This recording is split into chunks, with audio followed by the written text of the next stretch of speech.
하나님이 당신을 사랑하십니다. 자, 구석실에 예배하는 곳에 하나님이 여러분들을 사랑하시고요, 또 영어 통역실에 예배하는 그곳에 하나님이 여러분들을 사랑하시고 축복하십니다. 오늘 주시는 하나님 말씀은요, 신약성경 히브리서 4장 12절 13절 말씀이 되겠습니다. 신약성경 히브리서 4장 12절 13절 말씀 같이 한번 한 목소리로 읽겠습니다. 하나님의 말씀은 살아있고 활력이 있어 좌우의 날선 어떤 것보다 예리하여 혼과 영과 및 관절과 골수를 찔러 쪼개기까지 하며 또 마음의 생각과 뜻을 판단하니 지으신 것이 하나도 그 앞에 나타나지 않음이 없고 우리의 결산을 받을 수 있기에 눈앞에 만물이 벌거벗은 것 같이 드러나느니라. 아멘. 자, 제목 같이 한번 읽으십시다. 하나님 말씀의 능력. 다시 한번 크게요. 하나님 말씀의 능력. 이런 제목으로 은혜를 나누겠습니다. 오늘 이 읽은 본문 말씀은요, 성경에서 하나님의 말씀이 어떤 것인가를 가장 잘 집약해서 정의해 주신 말씀이 오늘 본문의 말씀입니다. 그래서 히브리서 4장 12절 또 13절 이 두 절 말씀 때문에 히브리서 4장이 말씀의 장이다 라는 별명이 붙을 정도로 말씀에 대해서 잘 정의해 준 그러한 장입니다. 그래서 오늘 이 본문을 말씀을 통해서 어떻게 말씀에 대해서 정의하는지를 생각해 보면서 은혜를 나누고자 합니다. 첫 번째로요, 하나님의 말씀은 뭐예요? 살아있는 인격이라고 그랬어요. 본문 12절 말씀해 보니까 하나님의 말씀은 살아있고 활력이 있어. 말씀은 살아있는 생명체이고 인격체라는 말씀입니다. 근데 요한도 요한복음 1장 1절에 이런 말을 했어요. 태초에 말씀이 계시니라. 이 말씀이 하나님과 함께 계셨으니 이 말씀은 곧 하나님이시니라. 이 구절도 말씀이 살아있는 인격임을 잘 나타내 주시는 말씀. 하나님이 말씀이고 말씀이 하나님이고 말씀이 예수님이라는 그런 말씀. 그래서 하나님의 말씀은 운동을 한다고 그랬어요. 그리고 살아있기 때문에 쉴 새 없이 움직이게 하십니다. 변화하고 깨지고 성장하고 감동하는 이러한 역사들이 말씀을 통해서 그래서 계속 움직이게 되는 것입니다. 성경에 대해서 잘 말씀해 주는 말씀이 디모데후서 3장 16절 말씀인데요. 모든 성경은 하나님의 감동으로 된 것이고, 여기서 하나님의 감동이라는 단어가 나오는데 하나님의 감동이라는 단어는 하나님의 숨결이라는 뜻입니다. 하나님이 사람을 지을 때 창세기 2장에 보니까 흙으로 사람을 빚으셨어요. 그리고 숨을 불어넣었죠. 그래서 거기 성경에는 생기를 부어 넣었다. 그래서 생명이 된지라 생명을 불어넣어 줬다고 말씀하고 있어요. 여러분, 그래 이 숨을 불어넣어서 생명이 있게 하신 것이 바로 말씀인 것입니다. 그래서 우리는 반드시 살기 위해서 뭐가 있어야 돼요? 우리가 흔히 이 세상 살아가면서 필요한 사람에게 필요한 것이 의식주라고 얘기합니다. 물론 세 가지가 꼭 필요한데 이 세 가지 중에서도 제가 생각할 때 가장 중요한 것은 먹는 것이 아닐까 생각해요. 여러분, 먹지 않고 우리가 살아갈 수가 없어요. 새는 안 먹어도 9일을 버틸 수 있다고 하더라고요. 또 사람은 평균적으로 12일을 굶어도 살 수가 있고 견딜 수가 있답니다. 근데 개는 20일 동안 안 먹어도 견딜 수가 있대요. 근데 거북이는 500일 동안을 안 먹어도 견딘답니다. 여러분, 그러나 성경은 매일 우리가 먹어야 되는 영적인 양식인 줄 믿습니다. 그냥 견딘다는 것, 그것이 사는 것이 아니에요. 목숨이 붙어있다고 해서 건강하다고 말할 수가 없습니다. 우리는 항상 건강하기 위해서 매 끼니를 챙겨 먹잖아요. 그렇다면 영적으로도 우리는 하나님의 말씀을 매일 먹어야 돼요. 먹어야 우리가 영적인 힘을 발휘할 수가 있는 것입니다. 우리가 육신을 위해서 음식을 먹듯이 영적으로도 우리가 매일매일 하나님의 말씀을 먹어야 돼요. 그래야 예수 그리스도와 일체가 되어 우리가 살아갈 수가 있는 것입니다. 우리가 잘 아는 유대인의 가정에서는요, 아이들이 철들 무렵이 되면 그 말씀을 펴놓고 거기다가 꿀을 뚝 한 방울 떨어뜨린대요. 그리고 그 아이에게 그 말씀에 떨어진 꿀을 입술에 대게 한답니다. 이 의식을 통해서 하나님의 말씀이 이렇게 달다, 라는 것을 의식적으로 교육을 시킨답니다. 이 세상의 지식을 위해서 죽을 때까지 우리가 해야 하는 것이 공부 아닙니까? 그래서 우리가 이것저것 세상의 지식과 상식이 우리에게 필요합니다. 그런데 이런 세상의 지식, 상식이 있으면 좋겠지만 그것이 없어도 돼요.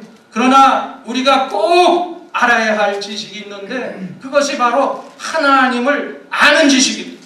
그것은 생명과 연관되기 때문에 그렇습니다. 여러분, 우리 주변에는 알맹이가 없고 또 영양가 없는 이야기, 얼마나 많은 잡다한 이야기에 우리가 귀를 기울이고 민감합니다. 인터넷에 떠도는 잡다한 글들, 또 이야기들은 전혀 무익하지만 사실은 그러한 이야기를 들으면서 얼마나 재밌어 합니까? 그러나 사실은 우리가 하나님의 말씀에 재미가 붙어야 돼요. 그리고 하나님이 주시는 말씀에 우리가 민감해야 합니다. 왜냐하면 하나님의 말씀은 생명을 살리는 말씀이기 때문인 것입니다. 에스겔서 37장에 나오는 에스겔 골짜기의 환상을 보면 거기에 그 뼈다구가 쑥이 다 널브러져 있었어요. 그때 하나님께서 에스겔에게 그 뼈를 향해서 대언하라고 말씀합니다. 말씀대로 에스겔이 그 뼈를 향해서 하나님의 말씀을 대언했더니 그 뼈들이 일어나서 맞춰지기를 시작하잖아요. 심줄이 생기고 또 살갗이 뭉겨지고 심줄이 접혀져서 가죽이 덮어져서 큰 군대가 되고 생명이 넘치는 그런 일들이 벌어지는 걸 보십니다. 여러분, 말씀을 대언하고 생기를 불어넣으면 죽은 생명도 살아나는 기적의 역사가 나타나는 것입니다. 그래서 하나님의 말씀은 살아있어요. 그리고 하나님의 말씀은 살아나게 하십니다. 죽은 뼈라도 살게 합니다. 하나님의 말씀으로 그래서 내가 살아가야 되는 거예요. 이사야 40장 8절 말씀에 뭐라고 그랬어요? 푸른 말하고 꽃은 시드나 우리 하나님의 말씀은 영원히 서리라고 말씀하고 있어요. 세상의 모든 것 다 사라져도 하나님의 말씀은 영원히 시들지 않는다고 말씀했어요. 우리를 살리는 말씀이기 때문에, 활력 있는 말씀이기 때문에, 활력을 주시는 말씀이기 때문에 하나님의 말씀은 이와 같이 활력이 있고 생명이 있는 말씀인 것입니다. 불가능해 보이지만 말씀을 의지할 때 모든 것을 가능케 하는 활력이 하나님의 말씀 속에 있는 거예요. 성경은 인격과 삶을 변화시키는 활력이 있습니다. 그래서 성경 자체가 사실은 능력 있는 것이 아니라 성경에 기록된 하나님의 말씀을 우리가 읽고 깨달음으로 인해서 성경을 통해서 보여주시는 예수님을 만나게 되고 예수님을 발견하게 되고 그래서 우리가 거듭나게 될 때 이러한 놀라운 기적의 생명의 역사를 이룰 수가 있는 것입니다. 여러분, 옛날에요, 일본에 악명 높은 아주 이 세계적인 도박사가 있었다. 근데 그 도박사가 다른 나라 가서 도박을 마치고 이제 태평양 바다를 건너는 갑판 위에서 자기의 손을 이렇게 쳐들어보더니 감탄을 하면서 이 손으로 자기가 도박의 기술로 많은 돈을 딴 것을 보면서 싱글벙글 했어요. 근데 마침 옆에 있던 한 소녀가 성경을 읽다가 성경을 놓고 갔는데 그 도박사가 이 성경을 펼쳤어요. 근데 신약 성경 마태복음 5장 30절 말씀이 나온 거예요. 뭐라고 나왔어요? 내 오른손이 범죄하거든 찍어버려라. 아니, 이 말씀이 왜 하필 폈는데 그 말씀이 나오는지 하나님이 시공을 초월해서 귀를 때리는 거예요. 그래서 이 바다를 쳐다봐도 찍어버려라. 하늘을 쳐다봐도 찍어버려라.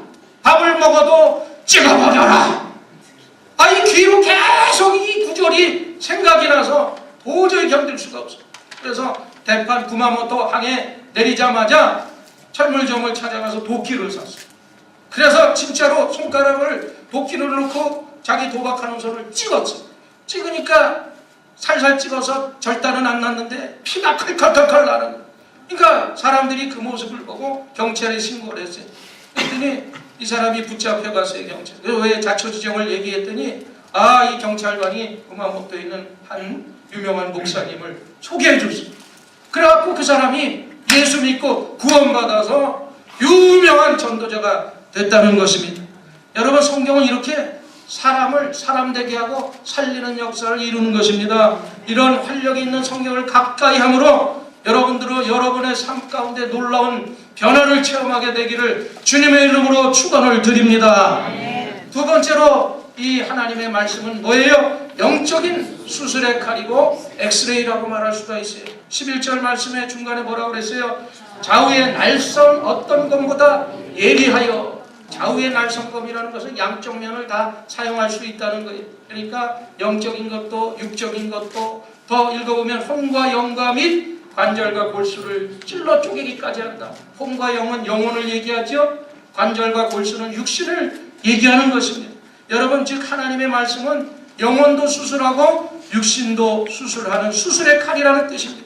실제로 말씀은 우리의 영혼뿐만 아니라 우리의 육신의 질병까지도 치료하는 능력이 있게 되는 것입니다.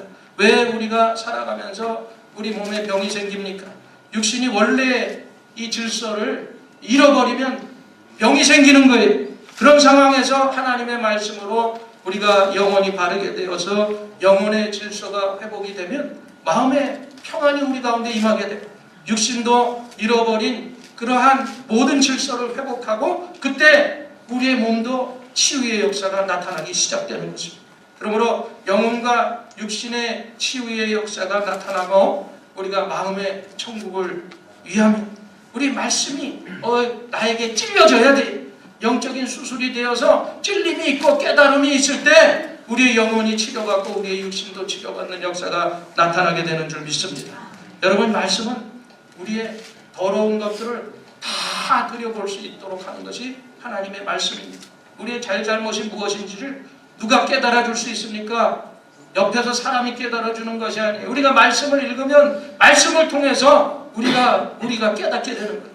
그래서 우리는 말씀을 읽어야 되고 말씀을 많이 들어야 돼요. 말씀을 알지 못하고서 어떻게 우리가 뭘 잘못했는지 우리가 알 수 없어요. 하나님의 말씀은 그래서 우리의 심령과 골수를 쪼개기까지 한다고 그러죠. 뭔 소리? 해부를 한다는 거예요. 우리가 초음파로 우리의 속을 들여다봅니다. 또 MRI 촬영을 통해서 우리가 뼛속까지도 들여봅니다만 그런 기계로서는 우리의 마음을 알 도리가 없어요. 그러나 하나님의 말씀은 우리의 속을 환하게 비춰보세요. 말씀은 우리의 영과 양심을 들어볼 수 있는 특수거리인 것을 믿으시기를 바랍니다. 그래서 사도행전 2장에 보면 베드로와 제자들이 성령 충만함 받았잖아요. 그래서 그 앞에서 예수 그리스도의 복음을 전도합니다. 말씀을 전하니까 거기에 있는 사람들이 어떻게 해요? 그 말씀을 듣고 마음에 찔려 회개했어요. 마음의 찔림을 얻고 회개하고 믿어서 구원에 이르렀다고 말씀하고 있습니다. 이처럼 우리의 속사람까지 알 수 있고 깨닫게 하시는 것은 다른 것이 아니에요. 바로 말씀밖에 없는 것을 믿으시기를 바랍니다. 그래서 우리가 말씀을 많이 읽어야 되고 말씀을 여러분 많이 들어야 돼요. 느헤미야 8장에 보면요, 이스라엘 백성들이 한동안 말씀을 듣지를 못했습니다. 성경책이 없던 시대였기 때문에. 근데 그 학자 에스라가 사람들을 모아놓고 이제 백성들을 두고 말씀을 읽기를 시작합니다. 근데 백성들이 그 말씀을 듣고 이제 그 말씀에 아멘! 아멘! 화답하면서 우렁차게 대답을 했어요. 근데 그 말씀을 듣면서 마음에 찔림이 오니까 거기서 회개하고 통회하고 자복하면서 그 말씀 봉독이 언제 있었냐 보니까 새벽부터 정오까지, 그것도 앉아서가 아니라 일어서서 강단에서 에스라가 그 하나님의 말씀을 읽을 때 아멘으로 화답하고 통곡하고 회개하며 그들이 깨닫고 거룩한 성의를 지키고 절기를 지켰다고 성경은 말씀하고 있습니다. 그러므로 우리는 말씀으로 돌아가야 돼요. 말씀만이 우리 속을 환하게 들여볼 수 있습니다. 그래서 말씀을 읽지 않거나 듣지 않는 성도는 결국 자기 속을 정결할 수 없기 때문인 것입니다.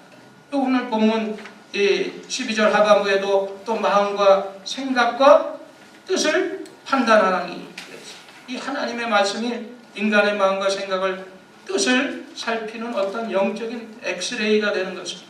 그래서 우리가 말씀에 우리 자신을 비춰보면 우리의 연약한 부분이 어디고 병든 부분이 어디고 말씀의 빛을 통해서 우리의 내면이 밝아지고 또 어둠이 틈타지 못하게 되는 것입니다. 그래서 성경 말씀을 계속 보고 들으면 우리의 영혼이 맑아지고 깨끗해질 수밖에 없어요. 그리고 건강하게 되는 것입니다.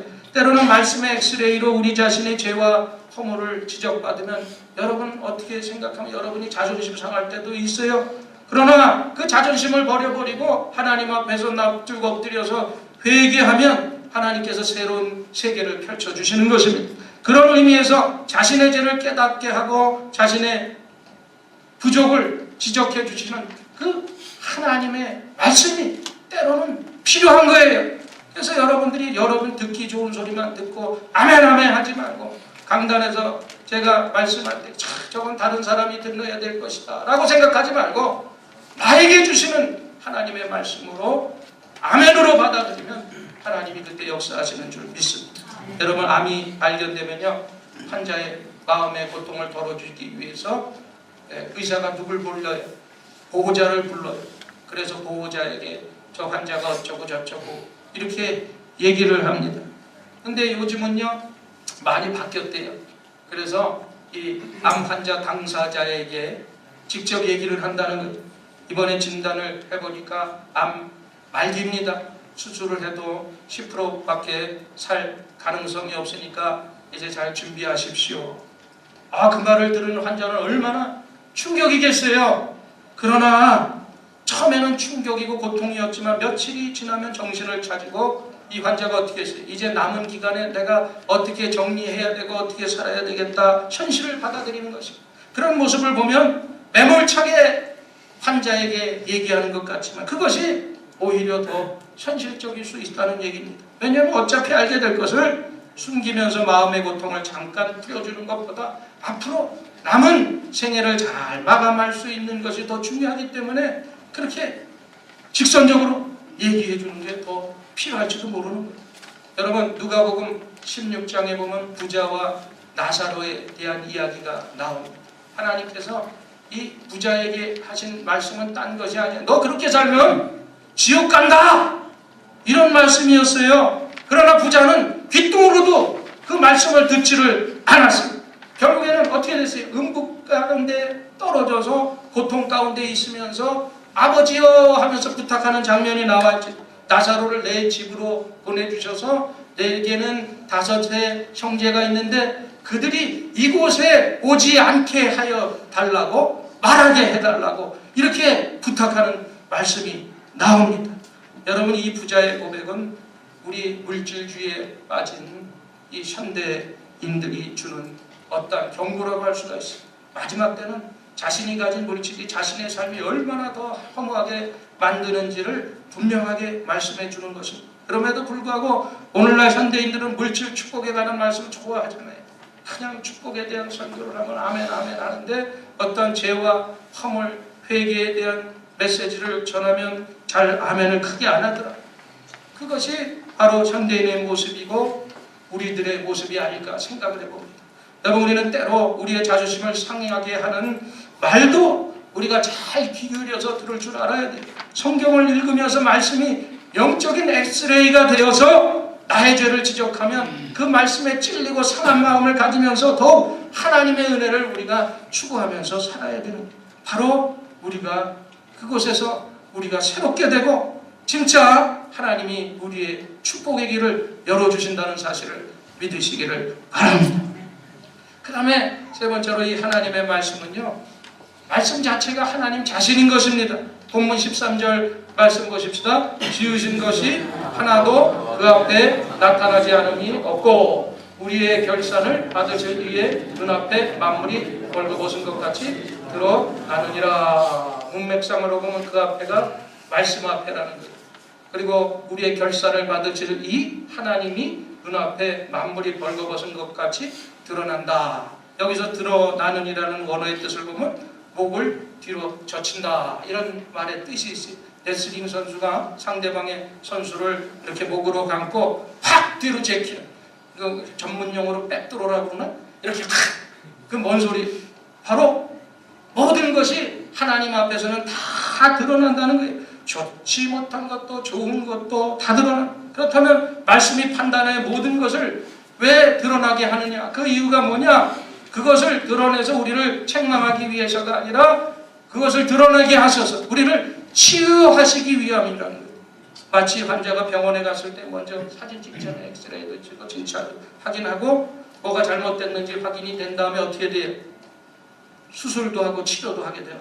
그러므로 말씀은 여지없이 우리의 모든 잘못을 지적하는 것이 하나님의 말씀. 그리고 회개시킴으로써 치료해 주시는 역할을 하는 것이 바로 하나님의 말씀입니다. 그러니까 어떤 문제라도 드러내면 해결될 수가 있는 거예요. 감추기 때문에 해결되지 않는 거예요. 어려운 문제가 있습니까? 여러분 해결되지 못하는 문제가 있습니까? 그러면 하나님의 말씀의 성경을 읽으세요. 성경 속에 길이 있어요. 말씀 속에 생명이 있어요. 말씀 속에 능력이 있습니다. 말씀 안에서 여러분들이 치유의 능력을 체험하게 되기를 주님의 이름으로 축원을 드립니다. 왜 말씀에 놀라운 능력이 있느냐? 그 말씀이 바로 하나님이기 때문입니다. 우리가 말씀을 가까이 하는 것은 그래서 하나님을 가까이 하는 것입니다. 말씀을 가까이 하는 것이 인생의 최대의 행복이고 또 최대의 성공인 것을 믿으시기를 바랍니다. 그래서 우리 자녀들 잘 되기 원하잖아요. 최대 성공하고 최대 행복하기를 원하는데 그러기 위해서는 우리 자녀들을 말씀으로 교육을 시켜야 돼요. 지금 유대인들이 전 세계에 아직까지도 영향력을 발휘하는 것은 그들이 유전자가 특별한 거 머리가 좋은 그런 것이 그랬기 때문이 아니라 어릴 적부터 이런 말씀의 교육, 세마 교육을 통해서 하나님을 심어줬기 때문에 그래요. 그래서 이런 말씀 교육이 얼마나 중요한지 하나님께서 말씀 있는 가정을 지켜주시고 말씀 있는 자녀를 지켜주시고 말씀이 있는 영혼을 지켜주시고 말씀이 있는 교회를 붙들어 주시는 것입니다. 우리가 말씀을 영접하면 하나님을 영접하는 것과 똑같아요. 그때 우리의 삶에 놀라운 능력이 나타나게 되는 것입니다. 우리는 그 하나님의 말씀을 항상 기억하면서 살아야 돼요. 말씀을 가까이 하는 삶은 무엇보다 소중한 삶인 것을 믿으시기를 바랍니다. 그런데 말씀을 우리가 소중히 여기는 것보다 중요한 것이 하나 있는데 그것이 뭐냐면 그 말씀에 순종해야 된다는 것입니다. 왜 오늘 이 본문이 히브리서 4장에 나왔느냐 보면 그 앞에 히브리서 4장 6절 말씀을 보면 이스라엘 백성들이 말씀에 순종하지 않아서 안식에 들어가지 못했다는 증거를 하면서 이 말씀을 썼어요. 그러니까 결론적으로 오늘 말씀이 주는 도전은 우리가 말씀에 순종하면서 살아야 된다는 것입니다. 그래서 이 세상에서 가장 복된 자세는 어떤 자세냐? 우리가 말씀대로 살아가는 것이 이 세상에서 가장 복된 자세인 줄 믿습니다. 때로는 우리의 생각과 하나님의 말씀이 전혀 다를 때가 있어요. 내 생각에는 이게 옳은 것 같은데 근데 하나님의 말씀은 그것이 아니에요. 그때는 철저하게 나의 생각을 버려버리고 하나님의 말씀에 우리가 택해야 되는 것입니다. 여기 이 100명 중에 99명이 이 길이다! 그렇게 얘기를 하는데 하나님께서는 분명히 이쪽이다! 그러면 99명의 소리를 들으면 안 되고 우리는 하나님의 말씀을 쫓아가야 되는 것입니다. 살다 보면 우리가 원하는 대로 환경이 펼쳐지지 않을 때가 있습니다. 그런 어려운 가운데서도 우리가 말씀대로 살려고 애쓰고 힘써야 되는 거예요. 우리는 세상이 또 세상의 것들이 금방 다 지나간다는 것을 그냥 어렴풋이는 다 알아요. 세상 것들은 그러나 다 없어집니다. 성경은 그러나 없어지지 않을 세 가지를 분명하게 말씀하고 있는데요. 첫 번째는 하나님, 예수 그리스도는 없어지지 않는다고 말씀하셨어요. 그래서 히브리서 13장 8절에 뭐라고 그랬어요? 예수 그리스도는 어제나 오늘이나 영원토록 동일하시다. 두 번째로는 하나님의 말씀이 없어지지 않는다고 베드로전서 1장 24절에 말씀하고 있지. 그러므로 모든 육체는 풀과 같고 그 모든 영광의 풀의 꽃과 같으니 푸른 마르고 꽃은 떨어지지 오직 주의 말씀은 세세토록 없어지지 않는다고 말씀하고 있습니다. 세 번째는 우리가 주의 뜻을 행하면서 살았던 삶은 절대로 없어지지 않는다는 거예요. 그것이 요한일서 2장 17절에 요한이 말하죠. 자, 이 세상도 그 정욕도 지나가되 오직 하나님의 뜻을 행하는 이는 영원히 거하느니라. 하나님과 하나님의 말씀도 영원하지만 하나님의 뜻을 행하는 이는 영원히 하나님과 함께 거하는 것을 믿으시기를 바랍니다. 우리 짧은 인생 그냥 살지 말고 좀 가치 있게 살아가십시오. 어떻게 사는 것이 가장 가치 있게 사는 것이냐, 우리가 말씀대로 살아가는 것이 이 세상에서 가장 가치 있게 사는 것. 말씀대로 살려고 하는 마음을 가지고 살 때 하나님은 그 시간을 다 기억해 주시고 영원한 나라에서 우리에게 그 모든 상급으로 갚아 주실 줄 믿습니다. 우리 믿는 순간은, 구원받는 순간부터 이제 내 생명이 내 생명이 아니에요. 주님이 생명이고 내 시간도 사실은 내 시간이 아니에요. 주님의 시간이라는 생각을 하면서 살아야 돼요. 사실 우리가 지난 날을 돌아보면 시간처럼 무서운 것이 없습니다. 지나간 시간은 다시 돌아오지 않기 때문에. 그래서 지난날 우리가 껄껄 많이 하잖아요. 그냥 시간이 지났지만 그 시간은 돌아오지 않아요. 지금 강단에 얼마나 아름다운 꽃, 큰 빨간 탕장미, 하얀 장미 뒤에도 꽃으로 화려하게 타 있지만 이거 일주일도 못 가서 쓰레기통으로 가는 것입니다. 한국 보세요. 지금 한국 권력, 그 권력이 뭐길래, 대통령이 뭐길래 내가 이런 꼴을 보려고 대통령이 되었는지 자괴감이 듭니다. 그게 권력의 마무리야.